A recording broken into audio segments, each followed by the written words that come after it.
Está grabando el video. No sé si a usted le aparece esa... El consentimiento no dice nada ahora, antes lo decía. Por eso preguntaba. Está grabando la clase.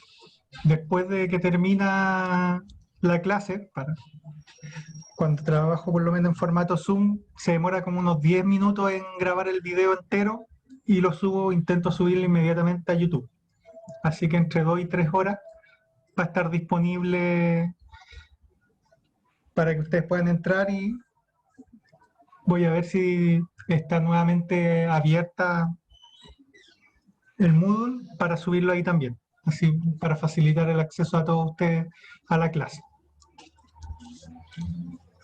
Ya, como le iba a partir, yo soy Guillermo Fernández, creo que a la mayoría de ustedes los conozco porque hice el año pasado en el primer semestre y este año hago la clase de Psicología Social y del Trabajo y este segundo semestre del tercer año hago sistematización de experiencias e investigación de acción participativa y esa es la asignatura que vamos a ver ahora.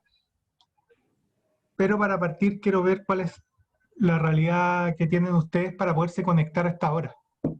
¿En qué sentido?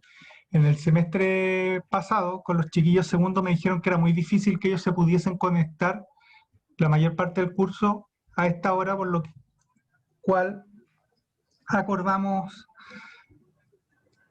que yo grababa las clases los días miércoles, las subía y ellos el lunes se conectaban para hacerme preguntas en relación a la teoría.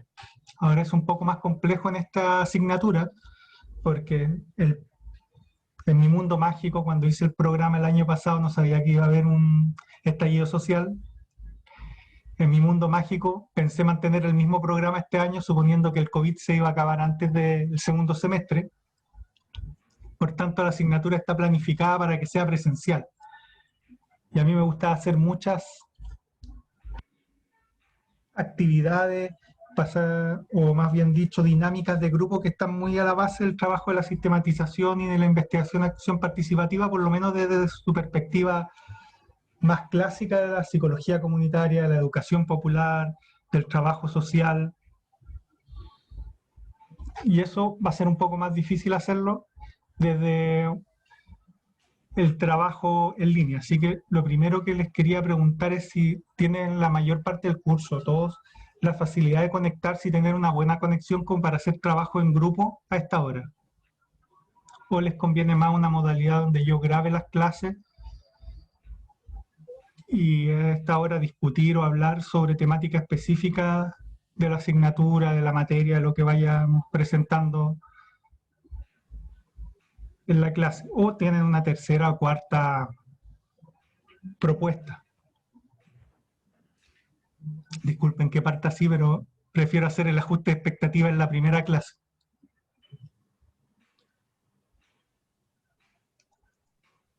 Profe, soy la Eli.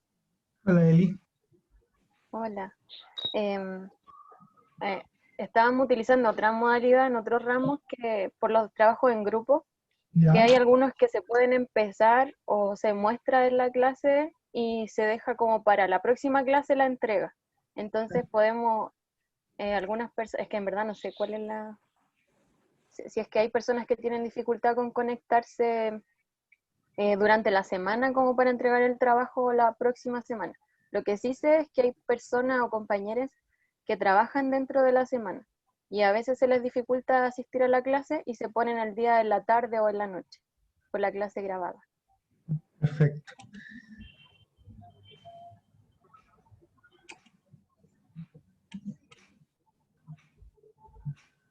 En otras palabras, sería como hacer la clase tradicionalmente el lunes, la mayoría se puede conectar, los que no se ponen al día en la tarde y los trabajos grupales comenzarlos y que se entrega después. ¿Entendí bien o no?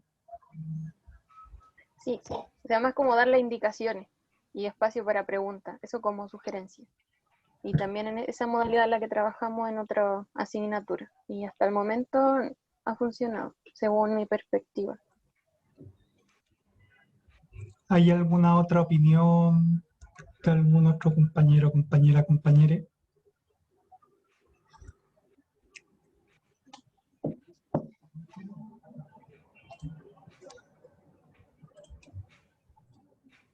Apruebo con la Eli. Jorge, Apruebo con la Eli, profesor. ¿qué aprueba? Lo que ella dice, ha dicho. Ay, Profe, habla de nuevo la Eli. Hay un comentario en el chat, sí, si lo puede leer. que estoy anotando lo que dijiste para que no se me olvide. Ya. Nicolás Núñez me plantea que le complica que la clase parta a las 2.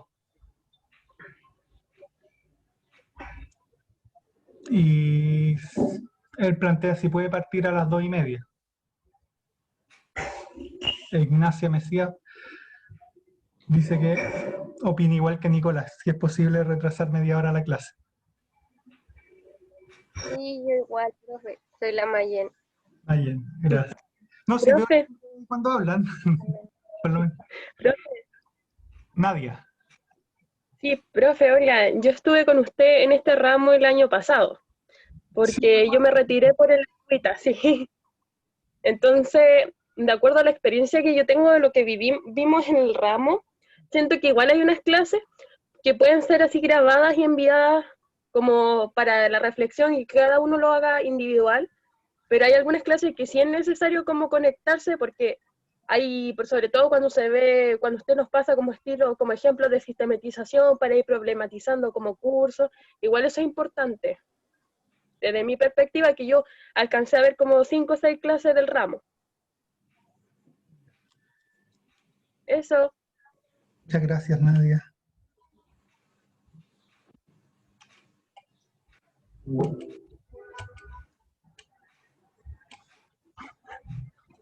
Ya, en relación a partir la clase más tarde, yo no tengo problemas.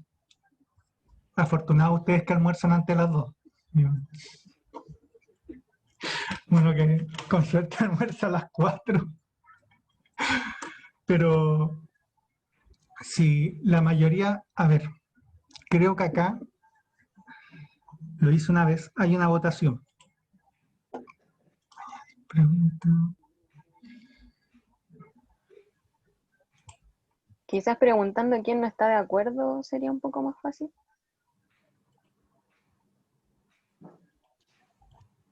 ¿No vieron ustedes teoría sobre la votación y fascismo? Claramente. Mandar al frente, por eso la votación es secreta, porque mandar al frente a la gente normalmente genera presión grupal.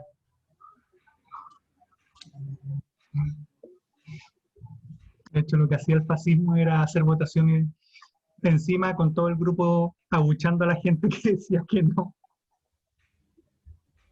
Pero es diferente, po. O sea, para mí por lo menos el curso tiene bastante respeto, entonces cualquier opinión se respeta y no se le juzga tampoco.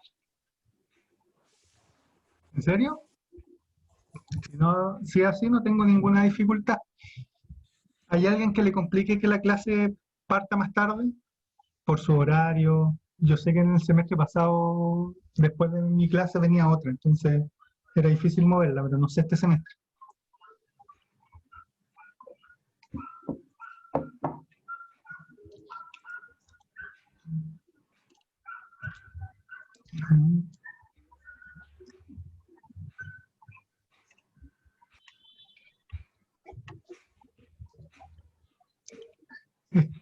Esto es lo que pasa. Me han contestado 5 preguntas más las 2 que propusieron. 5 personas más las 2 que propusieron.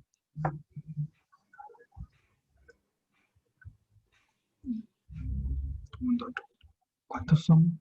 34. Profe, Ya. ¿Sí?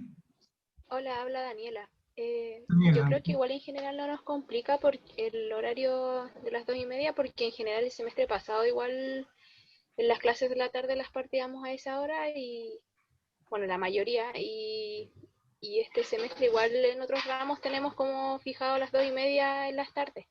Entonces igual encuentro que es un buen horario. O sea, como que hay un espacio entre las clases de la mañana y las clases de la tarde prudente para que uno pueda almorzar y también descansar un poco de estar frente a la pantalla.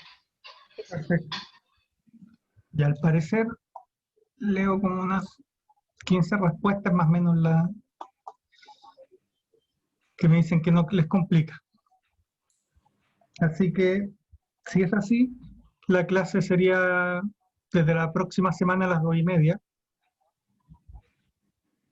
Y por lo que entiendo, este semestre se mantienen los acuerdos que ustedes tuvieron en el paro, que es máximo 1 hora en la pantalla, tendiendo 5 o 10 minutos entre lo que se demoran en conectar, pero no más que eso, si no me equivoco. Así es, profesor. Muchas gracias, Jorge. Ya, entonces las clases van a ser de 1 hora y van a partir a las 2:30, entonces deberían terminar a más tardar a las 3:30. Eso es con los ajustes de expectativa. Y con respecto a lo que dice Nadia, es verdad, yo el año pasado tenemos que hablar de una parte teórica de lo que se entiende sistematización, de lo que se entiende la investigación, acción participativa, las escuelas que hay de base. Aparte hay una discusión que me parece muy relevante agregarla, que tiene que ver con la idea de comunidad, entendiendo que estas herramientas vienen desde perspectivas muy clásicas del trabajo rural, o sea, la investigación de acción participativa viene de Enrique Falsborda, perdón, Orlando Falsborda, que trabaja en comunidades rurales en la Colombia profunda, y que tenía un sentido de comunidad o una idea de comunidad bien específico, y en la actualidad existen las comunidades virtuales, si es que se puede hablar de comunidad, y es una discusión bastante interesante. Entonces hay una parte teórica que tenemos que ver, pero también muy práctica. Hay tipos de sistematización, sobre todo hay escuelas, hay formas, y eso es mejor aprenderlo en la práctica. Desde esa perspectiva, lo que planteó Nadia, no sé si les parece a alguien, sobre todo por lo menos en la primera unidad, donde vamos a ver más antecedentes históricos, más enfocado los elementos que van definiendo, porque hay distintas formas de entender sistematización e investigación, acción participativa, que van definiendo estos conceptos. Quizás grabar el video para que lo puedan preparar antes y después hacer una clase más de discusión, y ya cuando hagamos actividades, hacer la clase propiamente tal, que yo creo que sería a partir de la segunda unidad. No sé si eso les acomoda. Sí, profe, habla Almendra. Quizá igual podría ser cuando se haga como la primera parte como más de teoría, también como con algunas clases o sea, no es presencial, es como conexión sincrónica, ¿se dice? Sí. Para resolver dudas como sobre la misma materia, como, no sé, semana por medio o qué sé, no sé. En general, lo que yo hacía el semestre pasado, que lo estoy pensando sobre todo para la primera unidad, que un poco más, mucha teoría de contenido, repaso histórico, contextualización histórica, de cómo nacen estas herramientas, tiene que ver con yo grabar la clase y hacer la clase a la misma hora. Lo que pasa es que, a la misma hora, 2:30, 3:30, por las distintas preguntas que puedan tener, más que una semana por medio, entendiendo que probablemente haya muchas dudas, porque sobre todo en investigación acción participativa, sé que es como la primera clase que tienen, sistematización lo ven un poco más con Alejandro, profe Guajaro, o por lo menos el año pasado eso pasó. No sé si alcanzaron a ver algo de sistematización antes de este ramo, de esta asignatura. Sí, hicimos un trabajo de sistematización, profesor. Ya. ¿Y qué entendieron por sistematización, Jorge?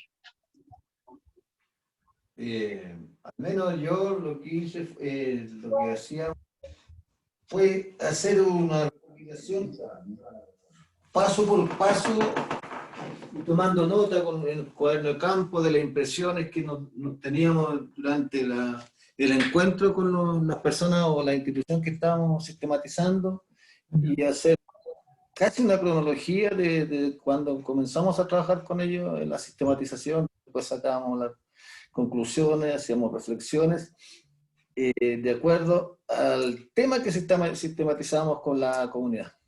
Porque la comunidad podía tener muchos temas de trabajo, pero nosotros nos acotábamos solamente a un trabajo. Perfecto. Ya, me describiste muy bien lo que hicieron. Ahora quiero la pregunta un poco más específica. ¿Y qué entendiste que era la sistematización? ¿Por qué no es, qué sé yo, un trabajo antropológico? ¿Por qué no una entrevista en profundidad? ¿Por qué no una observación participante?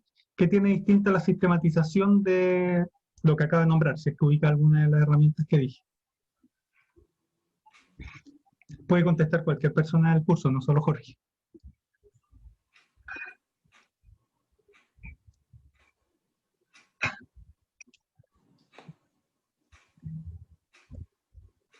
O le pusimos sistematización porque el profe dijo que era una sistematización, que también puede pasar, ojo.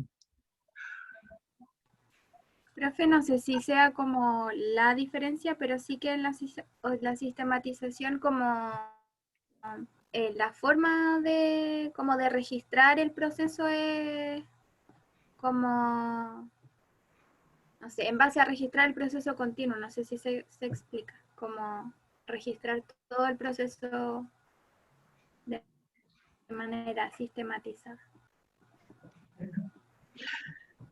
Sí, o sea, la sistematización genera por lo menos elementos, así a grandes rasgos, porque esto lo vamos a ver mucho más en detalle. La sistematización lo que genera es un tipo de registro más basado en el proceso y no en los resultados o en las percepciones de las personas, sino que ahí va a depender de los tipos de sistematización de las relaciones, el objetivo del trabajo, la forma de llegar, pero sí es parte de la forma en que se registra.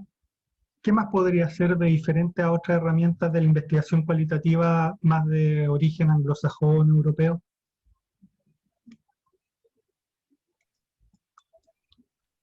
Como un análisis de contenido que es más norteamericano, un análisis de discurso, Van Dijk, si no me equivoco, ya le han cambiado muchas veces el nombre a Holanda, pero Netherlands creo que le dicen ahora.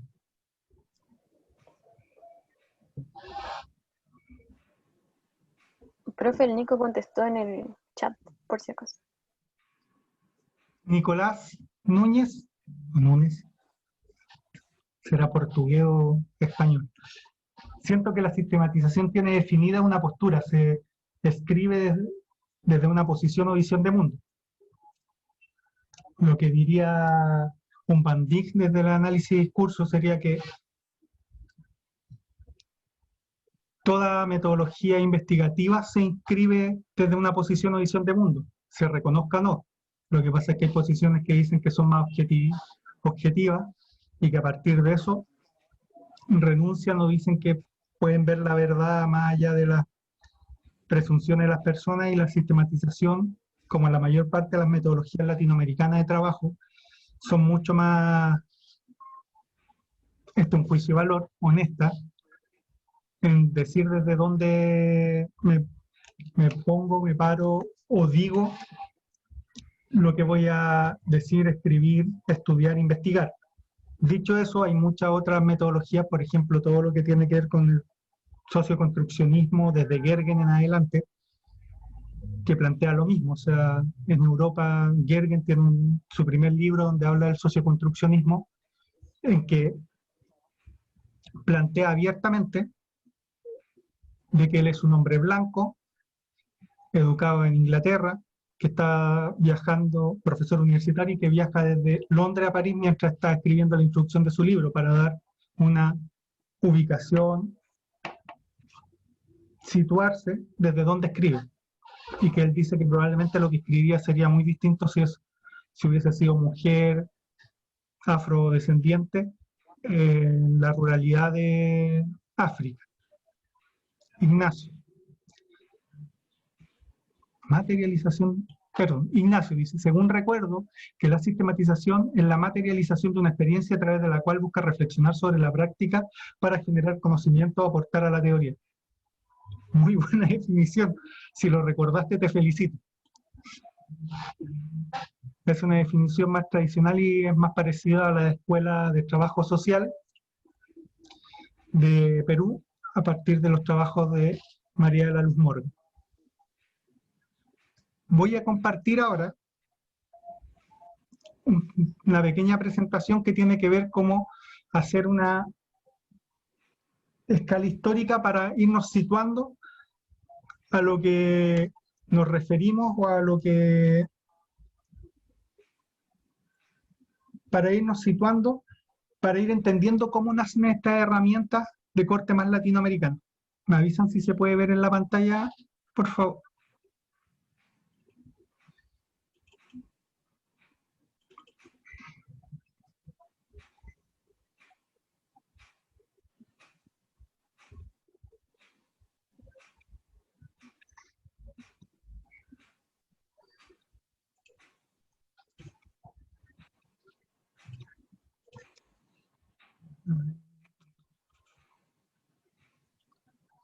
¿Se puede observar? ¿Se ve? Sí, profe.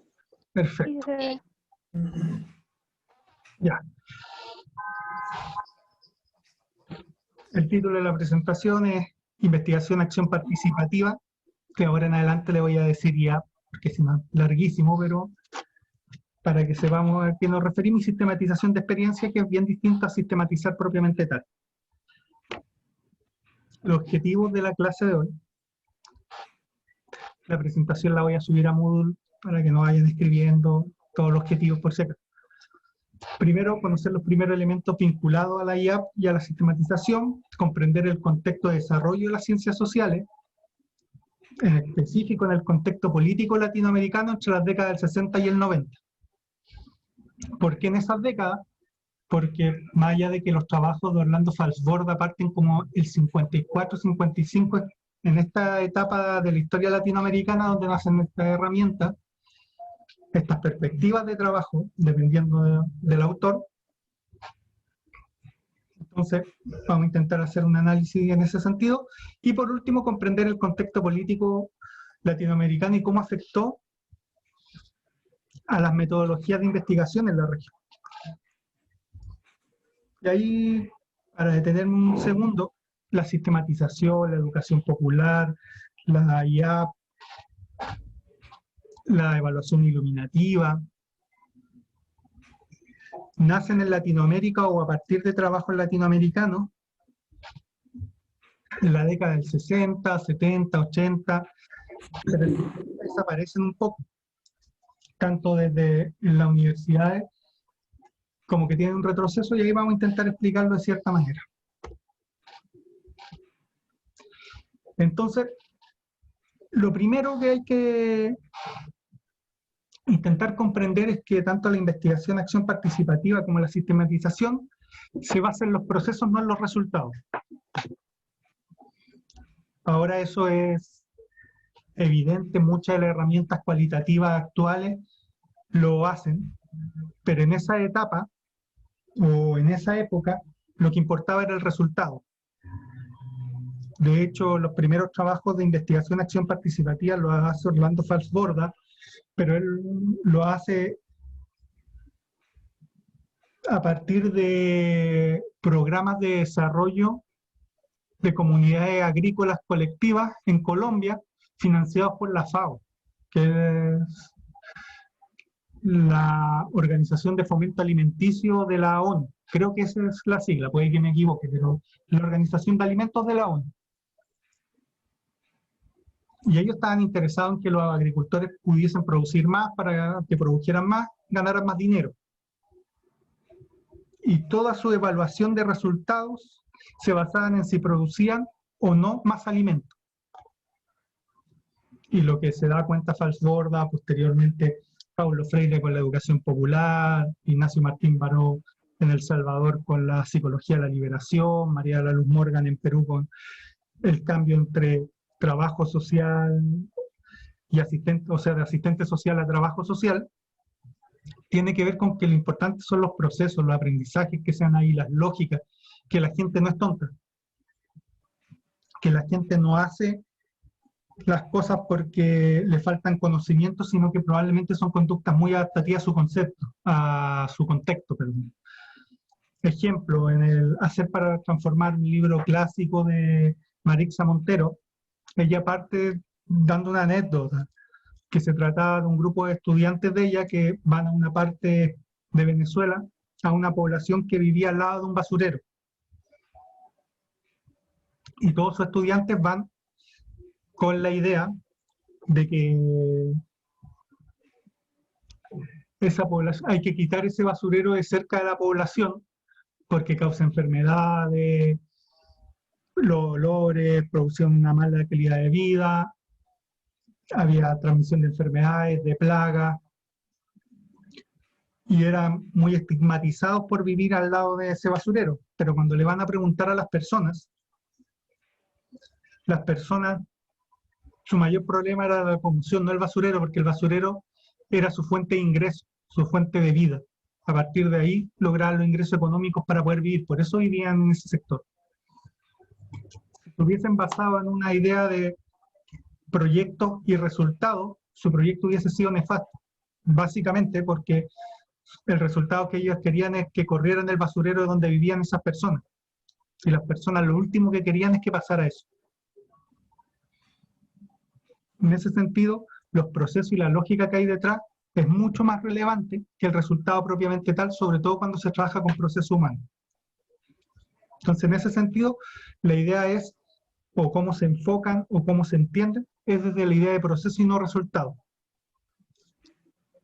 Recuperación, y de hecho muchos de los verbos que van a ver cuando se vean investigación, acción participativa, sistematización es recuperar, que tiene que ver con la memoria, la tematización, que es reflexionar en torno a lo que yo hago, la apropiación de una práctica social, o sea, cómo la gente va desarrollando y se va haciendo consciente a partir del hablar de lo que hace en el día a día, qué lógicas hay detrás, y a partir de esas lógicas reflexionar por qué ha sucedido X cosa o X no. En uno de los primeros procesos de sistematización en los que yo participé, año 2008, 2009, había un equipo de trabajo y la institución que nos pidió sistematizar a ese equipo de trabajo que trabajaba en personas con un alto consumo de drogas, drogodependientes, que además se habían visto involucrados en infracción a la ley, era uno de los equipos que tenía mejores resultados en Chile, y nos pidieron sistematizar su experiencia. Y una de las primeras cosas que se dieron cuenta, a partir de la sistematización y que no la habían discutido nunca como grupo, es que la inclusión, al principio por perfil, solo se pedían hombres en el trabajo. Entonces todo el equipo antiguo eran hombres. Y después de años de trabajo incluyeron a muchas mujeres y nunca habían tenido el espacio de reflexión y de conversación para reconocer el aporte que habían tenido las mujeres en los procesos internos de ese equipo. Esa idea de relacionar histórica y sistemáticamente los componentes teóricos prácticos de la construcción de las prácticas que tienen grupos sociales particulares es uno de los elementos centrales tanto en la investigación acción participativa como en la sistematización. Y la idea es que las personas, de hecho en la investigación acción participativa, su elemento fundamental y que lo define es que las personas que participan y que son parte de una experiencia son los propios grupos que estudian la experiencia y que le dan una validez, o más que una validez, son los que generan su propio aprendizaje a partir de lo que ellos hacen. Entonces se busca integrar, explicar aspectos, sentidos, fundamentos, lógicas y aspectos e hitos problemáticos, contradicciones. Recuerden que la mayoría de las herramientas latinoamericanas de trabajo se basan en la idea de dialéctica, y la dialéctica un elemento básico es la contradicción entre distintos elementos para generar una síntesis y una antítesis, y que permite el aprendizaje a partir de eso. Me interrumpen nomás porque tengo la mala costumbre de largarme a hablar y no parar para que hayan preguntas, así que me interrumpen si alguien tiene dudas, consultas hasta el momento. O hasta ahora ha quedado claro, o lo he confundido más, que es bastante posible cuando estamos en la primera clase. Ya. Vamos a seguir. ¿Qué no es una investigación-acción participativa? Las investigaciones clásicas que probablemente ustedes han visto, sean explicativas. Recuerden que el objetivo básico del modelo científico es la explicación, pero por sobre todo la predicción de comportamiento de las personas a futuro. La investigación-acción participativa y la sistematización, lo que jamás van a aceptar es que alguien intente predecir el comportamiento de las personas. Eso se basa en otro modelo, el modelo objetivo.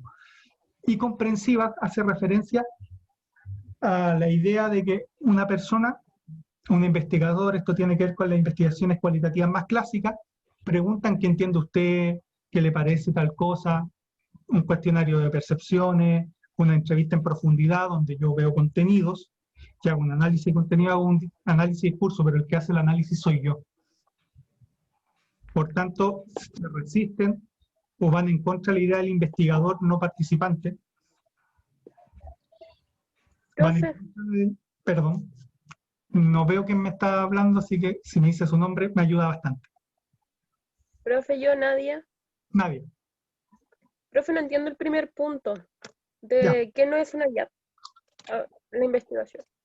Sí, una investigación-acción participativa. A ver, lo que pasa es que uno de los elementos de quiebre de las metodologías más latinoamericanas a las metodologías más anglosajonas, que eran las dominantes en ese momento, estamos hablando de los años 60, es que en los años 60 se basaban en el método científico y en la idea de objetividad.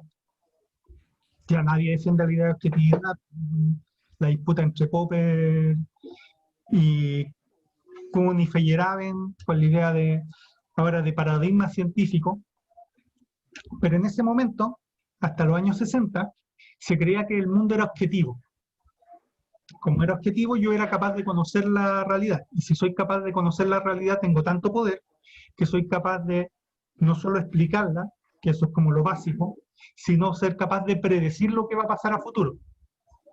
Qué sé yo, imagínense cuando desde la NASA lanzan un cohete, son capaces de predecir dónde va a caer ese cohete, en la Luna o en Marte.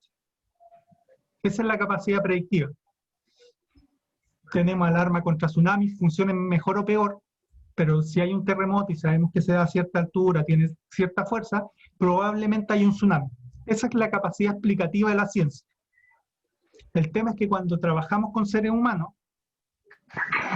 explicar su comportamiento, y aquí también, por ejemplo, es un tema de discusión bastante interesante, es imposible. Supuestamente somos únicos, tenemos elecciones particulares, y somos incapaces de procesar todas las motivaciones que tienen los seres humanos para explicar su conducta.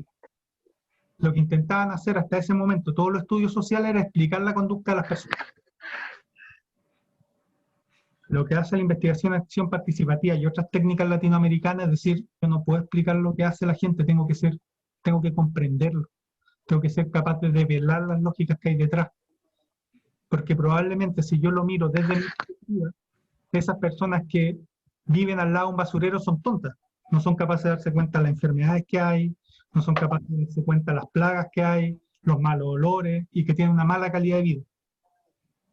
Porque lo voy a hacer desde una posición, en mi caso, una persona que hace clase en la universidad, que tiene un sueldo que probablemente es bastante mayor a la media de Chile, hombre, 30 y tantos años, o sea, teóricamente estoy en la plenitud para el sistema capitalista.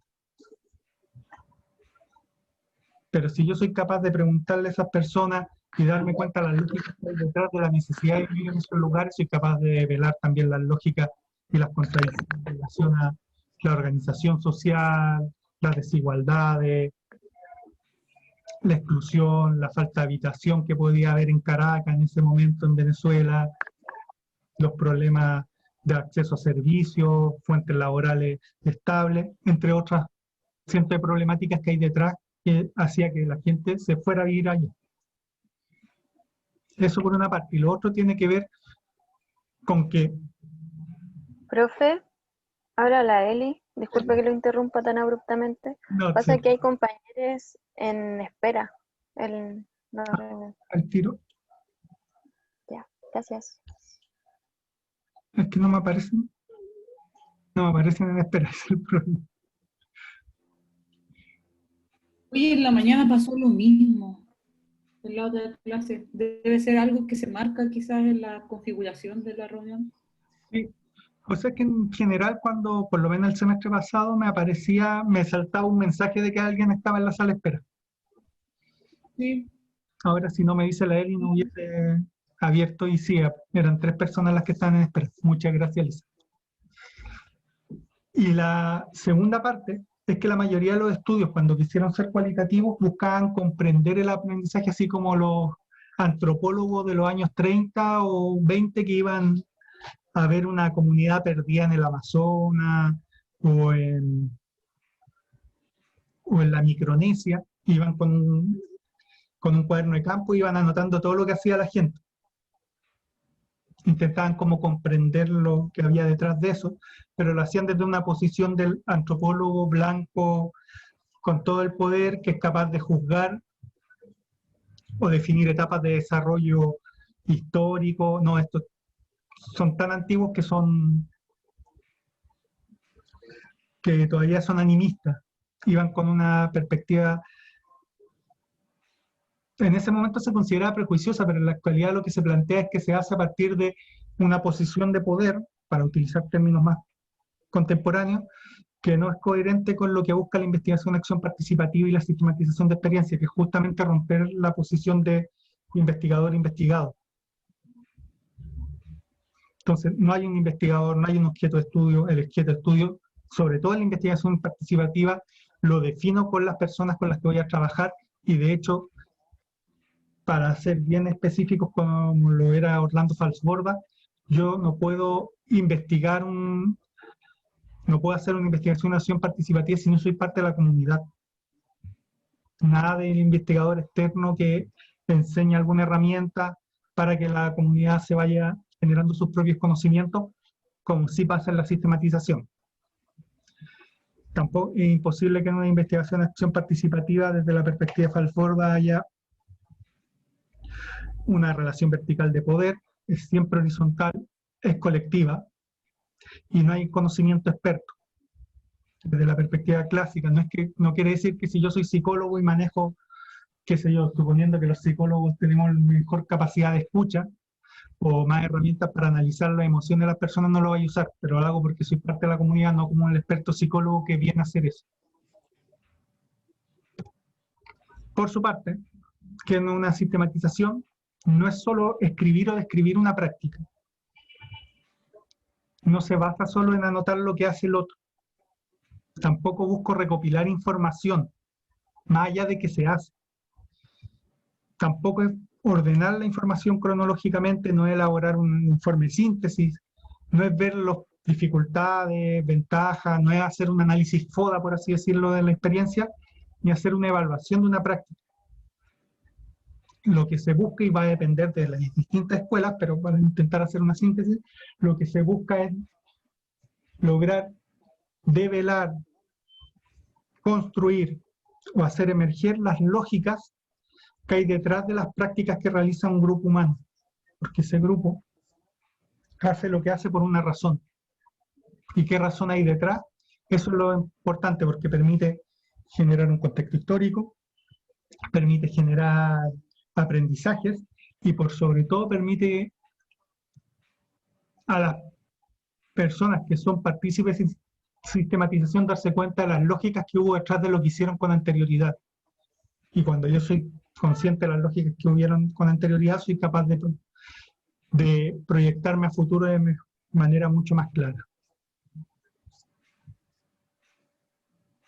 ¿Hasta ahí vamos bien? Sí, profe.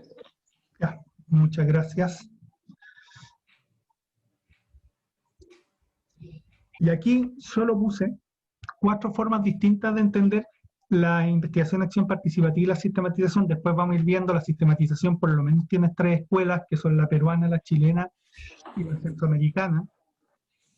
Como mínimo podemos hablar de esas 3 escuelas bien diferenciadas. La investigación, acción participativa tiene una vertiente muy tradicional en Orlando Falsborda, que era un sociólogo duro, o sea, estamos hablando de un tipo que era capaz de manejar base de datos en la época que no existía Excel, hasta la educación popular, y que hay un trayecto gigantesco entre esas 2 perspectivas. Entonces, por una parte se entiende como la recuperación de la experiencia en la práctica, la producción de saber y conocimiento a partir de las prácticas, una búsqueda de empoderar, y como se decía antes de que se tradujera ese término más gringo, que la gente se apropiara o se apoderara de sus propios conocimientos y de sus propias acciones en la práctica, y como una forma de investigación social, que sería como lo que se tiende a utilizar más en las universidades que aún realizan o aceptan tesis desde estas perspectivas.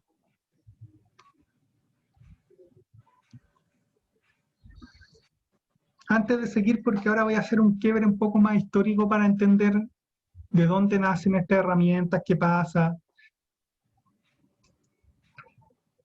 Estas primeras pinceladas han quedado medianamente claras, algún tema que les llame la atención, algún tema que les cause duda, conflicto. Profe, soy Isabel. Isabel.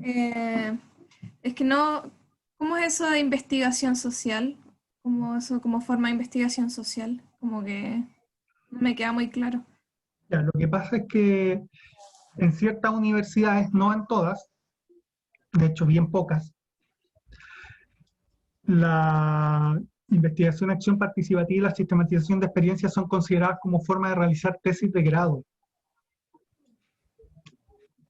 Pero para poderla adaptar a la idea de tesis de grado, tuvieron que diseñarlo o adecuarlo para hacer una herramienta de investigación social más clásica, cambiando algunos elementos y despolitizándola un poco a lo que era su raíz desde por lo menos la educación popular, que fue uno de los elementos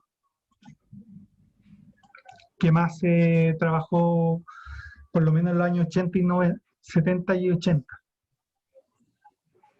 Pero es su adecuación al conocimiento científico. De hecho, María de la Luz Morgan en la Escuela de Trabajo Social en Perú, primero en la Universidad de Lima y después en la Universidad Católica, lo que plantea es que el conocimiento que viene desde las comunidades debe ser sistematizado para que entre a la universidad y se considere conocimiento válido y pueda entrar dentro del circuito de discusión de los conocimientos, y no que sea práctica hecha como al margen de las universidades. Desde ahí viene la idea de investigación social. No sé si te lo aclaré o te confundí un poco más, Isabel. No, sí entendí mejor, gracias. Ya.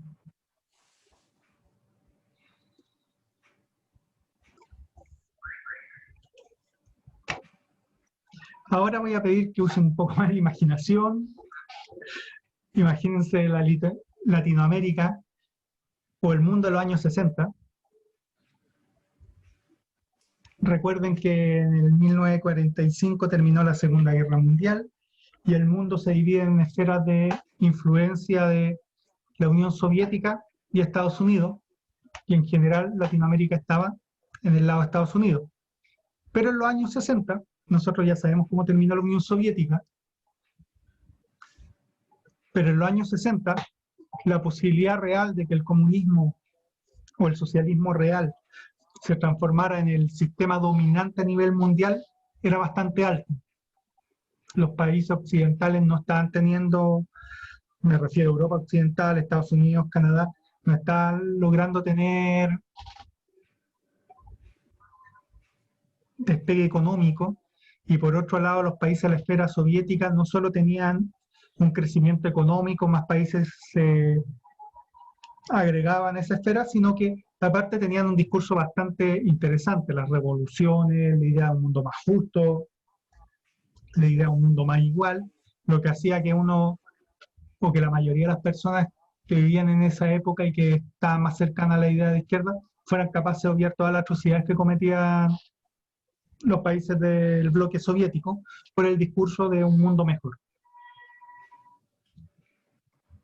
Eso en general produce, habiendo una ideología de base y combinándose con la creación de la teología de la liberación en Latinoamérica, el avance de los sectores populares. Para los que no sepan mucho de la teología de la liberación, es un desarrollo muy latinoamericano de la Iglesia Católica, que se basa en la frase de que Jesús dijo en una parte que era más fácil que un camello pasara por el ojo de una aguja antes de que un rico entrara al reino de los cielos, que chocaba frontalmente con el protestantismo que decía que si uno tenía riqueza, básicamente era porque Dios te quería, o porque lo había hecho bien en la tierra y Dios te estaba recompensando. A partir de esta idea, la Iglesia Católica, que era un gran movilizador social en esa época, plantea de que la pobreza es un pecado social que la sociedad permite que exista. Por lo cual, nosotros tenemos que hacer todo el trabajo posible para evitar ese pecado y lograr que la gente salga de la pobreza. De hecho, ahí nace la idea de la opción preferencial de los pobres, de la iglesia, y una serie de desarrollos. Entonces, entre la iglesia y movimientos de izquierda, el avance en los sectores populares, que en general no habían tenido mucha participación, pero con sistemas democráticos débiles, pero que permitían el voto universal, generan fuerte avance en los años 50 y en los 60 ya son capaces de gobernar o co-gobernar varios países de Latinoamérica. Aparte de eso, nacen movimientos revolucionarios que buscaban la vía armada de la revolución, no cambios más graduales por la vía democrática. Piensen que ese era el enfoque de la Unión Soviética, y nacen la mayor parte de los guerrillas en Latinoamérica.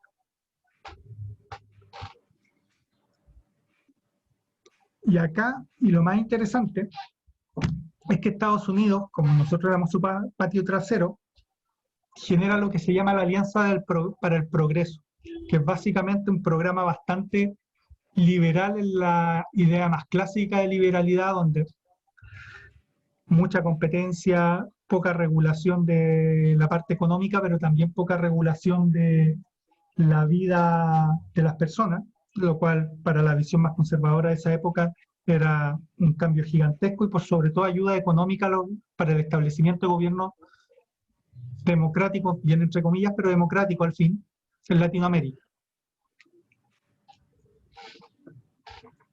A partir de eso, muchos investigadores sociales que se habían desarrollado toda su carrera en Estados Unidos empiezan a trabajar en áreas poco desarrolladas de Latinoamérica. Recuerden que Paulo Freire no trabajó en Sao Paulo o no trabajó en Río de Janeiro, se fue a meter a la selva brasileña, Minas Gerais, Goiás, y ahí desarrolló su metodología. Orlando Falforda, no, más allá de que era en esa época se decía científico social, un investigador social bastante respetado, que había hecho clases en Estados Unidos, se fue a meter a las comunidades rurales indígenas de Colombia. En El Salvador, Ignacio Martín Baró, que termina muerto por su trabajo, junto a otra serie de curas jesuitas, como psicólogo, él se fue a meter a las comunidades indígenas del Salvador, donde era más cruda la guerra civil salvadoreña. María La Luz Morgan, lo mismo en Perú. O sea, son personas que por los propios desarrollos de Latinoamérica empiezan a construir conocimiento desde lugares que anteriormente eran imposibles, sea porque estaban muy influenciados por la teología de la liberación, muy influenciados por los cambios sociales latinoamericanos, por las contradicciones que les producían a ellos, el ser personas normalmente de una alta educación frente a las realidades de sus países, después de haber estudiado en Francia, haber estudiado en Inglaterra o en Estados Unidos, que eran como los centros de conocimiento después de la Segunda Guerra Mundial desde el lado occidental, y darse cuenta de sociedades mucho más igualitarias, donde el estado de bienestar estaba creciendo, a darse cuenta de la tremenda desigualdad de Latinoamérica. Entonces, con todo su conocimiento, ellos empiezan a venir a Latinoamérica y empiezan a plantear de que debemos tener formas específicas de crear conocimiento latinoamericano, que no sean igual al europeo, porque nuestra realidad no es igual a la europea. Y eso adelanta como 20 años los desarrollos posteriores al socioconstruccionismo, del feminismo, que vendrían en la década de los 70, 80 a generar las discusiones actuales que estamos teniendo. En la década de los 70, estos movimientos populares que se fueran con propuestas superadoras o transformadoras de la realidad, básicamente empiezan a desaparecer porque tenemos la hermosa aparición de las dictaduras militares latinoamericanas. De hecho, qué sé yo, el pobre Paulo Freire era probablemente el intelectual más yeta de toda Latinoamérica. País que había golpe militar. Partió en Brasil, después en Chile, después en Argentina. El pobre país que iba, golpe militar, y básicamente tenía que ver con que Estados Unidos cambió su discurso, ya nada de alianza para el progreso, tenemos que detener el avance del comunismo. Y eso, por supuesto, hace que haya una persecución a los movimientos sociales. La teología de la liberación siempre fue relacionada mucho con el marxismo, más allá de que muchos de los teólogos de la liberación plantean que no tiene nada que ver con marxismo, de hecho que nunca leyeron a Marx, pero que por esa visión preferente por los pobres, los terminaron persiguiendo igual. De hecho, en El Salvador, donde muere Ignacio Martín Barón, no lo iban a matar a él solamente, fueron a matar a el padre Licurea, que era considerado el Papa Negro, básicamente porque era un jesuita que tenía gran fuerza en Latinoamérica y que básicamente planteaba cambios radicales en su país. De hecho, mataron en el mismo Salvador al obispo de San Salvador haciendo la misa de Nochebuena con un balazo en la cabeza. Ese era el nivel de violencia que había en Latinoamérica y la persecución de los movimientos sociales, y por tanto la producción de conocimiento que en ese momento en Latinoamérica era aceptada en la universidad, empieza a desaparecer. O sea, entenderán la persecución por lo que hubo en el año 73 en Chile en todos los profesores que no eran partícipes en las universidades de lo que pensaba la dictadura militar.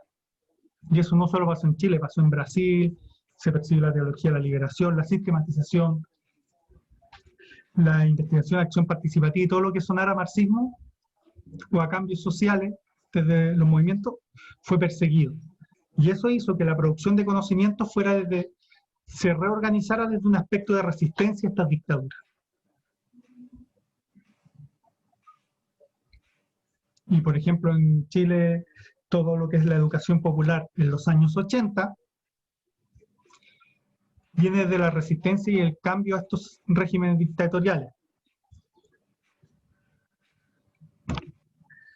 Primero, recuerden, en los años 60 Estados Unidos tenía una idea de alianza al progreso desde un estilo muy liberal. En los años 70 una resistencia al marxismo, porque el marxismo es malo, así que hay que perseguirlo, y si vamos a poner una dictadura, nos da lo mismo. En los años 80 viene un giro neoliberal. ¿En qué sentido neoliberal? Reagan, la ausencia del Estado, y las dictaduras empiezan a ser bastante incómodas para Estados Unidos. No les servían, porque las dictaduras en general son bastante nacionalistas. Las dictaduras en general no son privatizadoras, más allá que la dictadura chilena es bastante particular. Pero en general las dictaduras, si nos vamos a plantear desde el espectro político, tienden a ser fascistas, en el sentido del fascismo, del privilegio de la nación por sobre el resto del mundo. En Europa tiene más sentido, porque los estados-naciones nacieron donde pueblos antiquísimos habitaban ciertos espacios. Aquí en Latinoamérica es más raro, porque en general somos mestizos de los procesos de violación y exterminación de los indígenas y la combinación entre los españoles que llegaban y las mujeres indígenas que ellos tomaban, si es que no las mataban o no se morían por las enfermedades que traían. Pero más allá de eso, las dictaduras son muy incómodas para el neoliberalismo, porque tienen un enfoque bien nacionalista. Entonces hay un giro neoliberal. En ese contexto, en que las dictaduras ya estaban siendo bastante poco protegidas por Estados Unidos, se daban, por ejemplo, pasó más en Argentina y en Brasil, el que cambiaba, y Bolivia, en que cambiaban desde dictadura a una democracia, duran 2 o 3 años de democracia, otro golpe de Estado, 2 o 3 años, eran democracias bien tuteladas. Y en ese contexto, el trabajo de la Iglesia, sobre todo en Latinoamérica, el financiamiento de la ONG, principalmente desde Europa, permite que todos estos intelectuales que en los 60 trabajaban en el campo, en las comunidades propiamente tal, desarrollaron todos sus elementos desde ahí, que en los 70 son perseguidos y se tienen que ir exiliando en distintos países, pueden empezar a encontrar un campo medianamente protegido, sea por la Iglesia, sea por estas ONGs que eran financiadas principalmente por Europa Occidental, para generar sus procesos de conocimiento y de resistencia popular, que en general ponen gran presión a la dictadura. El mayor desarrollo de la sistematización de experiencia y la investigación, acción participativa en Chile es a partir de la educación popular y en contra de la dictadura militar de Augusto Pinochet. Los conocimientos se generan desde esa perspectiva. Básicamente, los europeos con mucho dinero, con un estado de bienestar bien asentado, le pasaban plata a Latinoamérica para que generara, por así decirlo, el tejido social, las herramientas de la sociedad civil para en un momento se instalaran democracias duraderas. Y en este sentido, todas las herramientas de trabajo y de investigación latinoamericana tenían mucho sentido, porque podíamos ver las lógicas, las contradicciones, los sentidos de base, la memoria histórica, si ustedes quieren, que había en las personas de las distintas poblaciones, comunidades, y que eso fue la base de lo que posteriormente serían las distintas democracias latinoamericanas. Lo cual sería una bonita historia si hubiésemos terminado el mundo en la década de los 80, pero ¿qué pasa? Llegan los 90, la mayor parte de las dictaduras se transforman en democracia, sé que entre comillas, sé que con bastantes dificultades, en los 90 está Menem en el poder en Argentina, no es exactamente la imagen del demócrata, pero cuando se empiezan a solidificar estas democracias tuteladas, se cierran el último espacio de resistencia armada, y por ejemplo en Chile, ¿qué pasó? Llega la concertación y le dice al europeo, ahora necesitamos el dinero que ustedes le pasan a la ONG, que nos lo pasen a nosotros para construir el Estado, un Estado moderno que permita el desarrollo de nuestra gente. Y acá se genera un proceso de absorción de todas estas metodologías que tenían un sentido de transformación social, de resistencia a la dictadura muy grande, en el Estado de Chile. Y no solo en el Estado de Chile, esto pasó en Argentina, en Brasil, y se produce un quiebre. Por una parte, para ponerlo en lenguaje más coloquial, están los supuestos vendidos que se insertaron a las universidades públicas o las distintas universidades, y están los que se mantuvieron en la primera línea de trabajo, pero que no tenían financiamiento y que ya no tenían el espacio que les da la ONG en los años 80. No sé quién me habla. Eli, hay un comentario en el chat, si es que puede explicar qué es una democracia tutelada. Y aparte yo tengo unas preguntas, pero que son como aparte de la materia, así que respondan nomás y después te pregunto. Ya. Sí. Sí, voy a intentar hacerlo rápido porque ya me pasé para variar. Ya. La democracia tutelada hace referencia a un proceso latinoamericano y que también pasó mucho en África, que cuando habían golpes de Estado sobre todo Estados Unidos, básicamente, que es el gran instigador de muchas de las dictaduras que hubieron en Latinoamérica, después había una democracia, pero esa democracia no podía hacer lo que quisiera. ¿Se acuerdan de Chile? Ese es un caso de democracia tutelada. Generaban por ejemplo, en Colombia estuvo por mucho tiempo prohibido el Partido Comunista. De hecho, hasta el día de hoy, si alguien se inscribe por el Partido Comunista colombiano, No sé si es alguien que quiere morir de un balazo, hasta el día de hoy los matan. Y tiene que ver con la creación de tipos de democracia, pero que no permitían cualquier cambio. No eran democracias que te iban a permitir desarmar ciertas desigualdades o ciertas formas de producción del Estado o de producción de la economía de los países que permitieran las transformaciones que se buscaban en los años 60-70. O sea, si yo leo el plan económico de Radomiro Tomic, que era demócrata cristiano del ala de derecha de los años 60, es más radical que el plan económico del Frente Amplio en el 2020. Profesor, El plan, perdón Jorge, para terminar, que es probable, porque no lo he leído, pero el plan económico de Jorge Alessandri del año 54, que partió, que fue el que inició la reforma agraria en Chile, sea más radical que el programa del Frente Amplio en el año 2020. A eso me refiero con democracia tutelada, en el sentido de que hay elecciones, hay cierta generación de partidos políticos de debate, pero dentro de un corsé o de ciertas estructuras que no se pueden romper. Jorge, ahora sí, antes de que la Eli, porque tenía... sobre lo mismo de la democracia tutelada, hay un ejemplo muy, muy reciente que cuando la guerra económica China-Estados Unidos, Mike Pompeo, secretario de Estado norteamericano, hizo una gira por todos los países de Sudamérica, inclusive estuvo en Chile. Exacto, y dijo, si ustedes hacen esto, les pasa esto. Claro. Exacto, eso es tutelar, ¿no? Exactamente. No se le da la posibilidad a las sociedades de elegir el camino que quieran elegir. Exactamente. Muy reciente, eso fue el año pasado, ¿no? Antes de que tuviéramos el estallido social. Gracias. Eso era mi aporte. Muchas gracias. Entonces, para cerrar un poco antes que la Eli haga las preguntas, lo que pasa en los 90 es que, la dictadura militar no construyó un solo hospital en 17 años. La primera o segunda ley que vota la concertación, que para ser honesto no son santos de mi devoción, es el aumento al doble del sueldo de todos los profesores de Chile. Imaginarán el sueldo miserable que tenían los profesores, que la concertación, sacando los cálculos, les dobló el sueldo, y aún así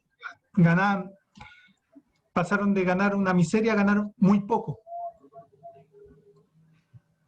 Ese era el Estado chileno en los 90, entonces toda la plata que se les daba a la ONG, donde Paulo Freire podía trabajar, donde, bueno, Sergio Martinich, Palma o Martínez, que son personas que trabajaron en primera línea en la ONG chilena, en educación popular, en movimiento de resistencia, podían desarrollar un pensamiento muy libre, todo ese dinero pasó al Estado.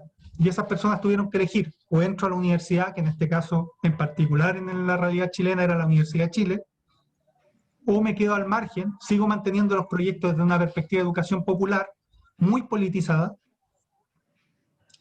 pero muy al margen, en circuitos muy anónimos, sin incidencia en el pensamiento general como si lo habían tenido en el 80. De hecho, la idea máxima, o por así decirlo, más fuerte de esto es que en Chile hablamos de buenas prácticas. Toda política pública destaca las buenas prácticas. Las buenas prácticas es el modelo despolitizado de sistematización de experiencias, que fue cuando Martínez, que trabajaba en educación popular, entró a la Universidad de Chile. Y en Chile ahora toda política que se precie tiene un libro a final de año que dice buenas prácticas, que es cuando la política pública resulta medianamente bien. O como entre amigos, cuando tiramos la talla, decimos son los equipos de trabajo que no le hacen caso al Estado y hacen la pega como quieren y la hacen bastante bien. Porque en general las políticas públicas en un país como Chile, que es unitario, están planificadas desde Santiago. Un ejemplo bien cortito, yo trabajé en un programa que se llamaba... Ay, ya me sé las puras siglas, estoy terrible. Pero era básicamente para los chiquillos que cometían su primer delito, se les da la posibilidad de la suspensión condicional del procedimiento, que básicamente tenía que ver con que si los chiquillos se comprometían a no volver a cometer otro delito durante un año y iban al programa constantemente, se les borraban todos los antecedentes penales, o más bien dicho, no se les hacía el juicio. Si fallaban, si volvían a delinquir, se le hacían 2 juicios a la vez, perdían el beneficio legal en Chile de intachable conducta anterior y probablemente terminarían en la cárcel. Ese programa fue planificado en Santiago, donde hay una forma de locomoción bastante interesante. O sea, por último hay micro, hay metro. En mi caso yo tenía que hacer visitas domiciliarias. La oficina quedaba en Quillota y tenía un zonal tan amplio que tenía que hacer visitas a sectores rurales o Olmué. Otras compañeras que trabajaban en la Ligua tenían que hacer visita domiciliaria a Longotoma, a la casa 43 sin número, sin nombre de calle. Longotoma es una población gigantesca, desperdigada entre la Ligua y Los Vilos. Pero la gente de la 11ª región, para hacer visita domiciliaria en invierno, tenía que ir a caballo. Por tanto, tuvieron que inventar a caballo con zonas nevadas. Entonces tuvieron que inventar otra forma de hacer la pega y hacerla bien. Porque si hubiesen seguido las directrices de Santiago, no lo hubiesen podido hacer.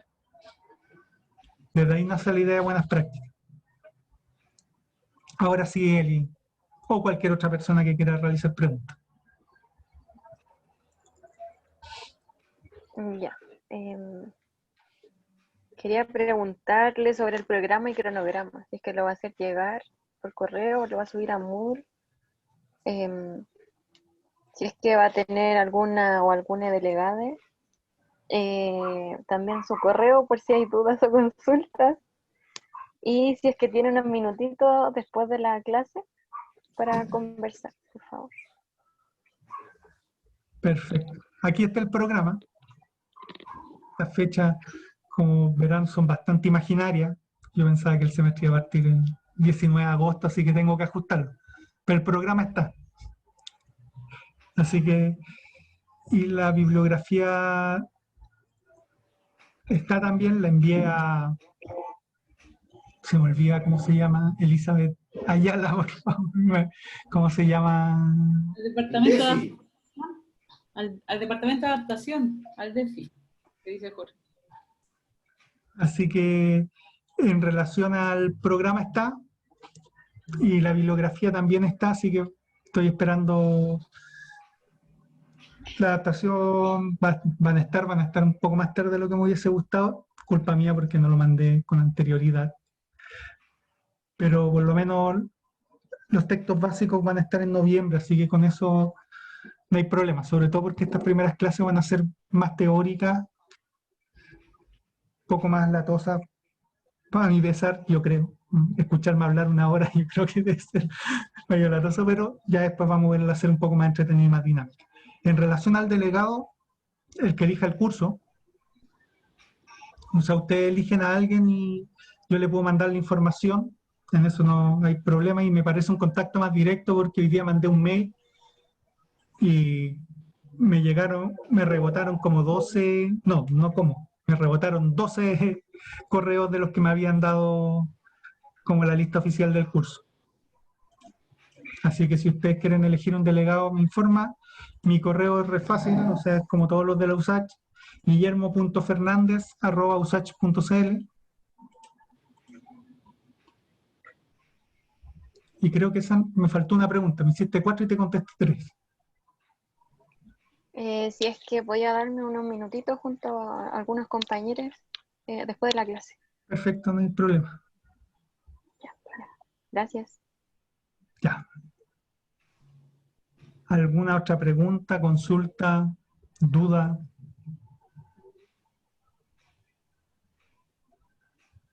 No, profesor. ¿No? Espero que esta primera aproximación le haya servido un poco para ubicarse más contextualmente y ya vamos a hablar más en profundidad de los temas, ojalá de una forma un poco más dinámica que escucharme hablar durante 1 hora. Así que eso, los compañeros que... perdón. No, el mismo mensaje que llegó de nuevo, lo de democracia útil. Ya.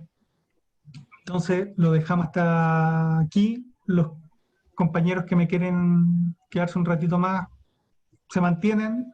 El resto, como siempre, No sea el delegado o delegada para votarla o votarlo. si quieren votarlo al tiro, ni un problema, yo le voy a echar agua a mi taza para seguir tomando té.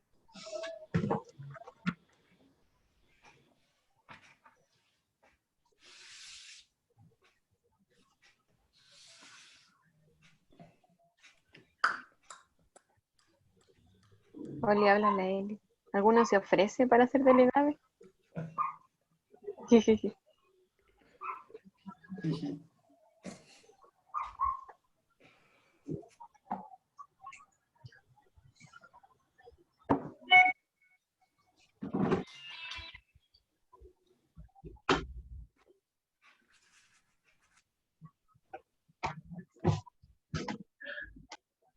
Me sorprendió el número de personas que se ofrecieron para ser delegados. No me leen. Sí, a mí también.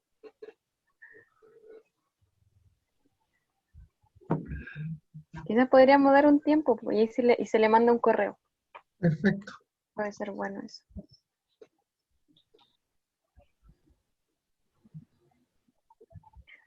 No hay opciones. No, pero a mí igual me parece la idea de la Eli. Quizás en la semana se ofrece a alguien. ¿Ya? Perfecto. Ustedes me avisan como y cualquier problema, bueno, a algunos les llegó el link de la clase, así que si no anotaron mi mail, ahí está. Así que antes de Ya, la chao, clase, profe. pero ahora se pueden ir, no hay problema. Chao, profe. Chao. Chao. Bien, gracias por todo. Muy buena la clase. Chao, chao. Chao, que estén bien. Que estén bien. Muchas gracias. No, profe, gracias. Profe, recuerde terminar la grabación. Chao, profe, gracias. Deja. A ver, detener grabación.